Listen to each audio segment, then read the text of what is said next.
Earlier on Tuesday, Bartlesville Public Schools announced that an employee from Wayside Elementary School was taken to a hospital where they were diagnosed with a case of measles. However, later on, the OSDH contradicted that. I'm Isabel Flores with 2 News Oklahoma, and I reached out to the community about what they think about this turn of events. It's not just measles. Measles can kill. Jackie Lott has lived in Bartlesville for more than 20 years. When Bartlesville Public Schools sent out this announcement about an employee having been diagnosed with measles by a hospital, she was worried, mostly for her 1-year-old grandson. I guess I'm a little old school.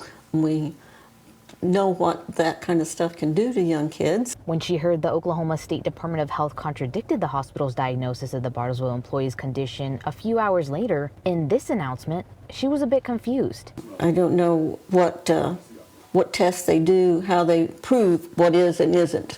So, yeah, who knows? Maybe the other one was mistaken. Maybe the hospital was right. You don't know these days. So, you know, it's hard to tell.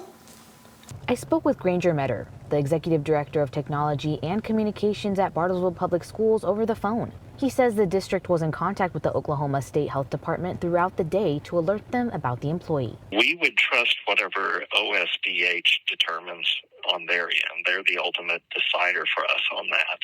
So since they have contradicted the diagnosis, we're assuming it's not a case of measles.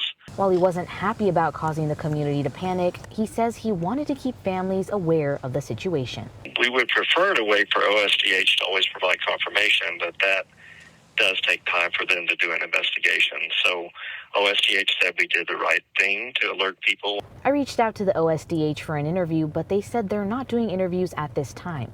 However, the organization confirmed on Facebook that the test came back positive for immunity rather than measles. As for Jackie, she says she just hopes people take the precautions needed, like vaccines, to prevent the spread of measles so that cases don't start going up. In Bartlesville, Isabel Flores, 2 News, Oklahoma.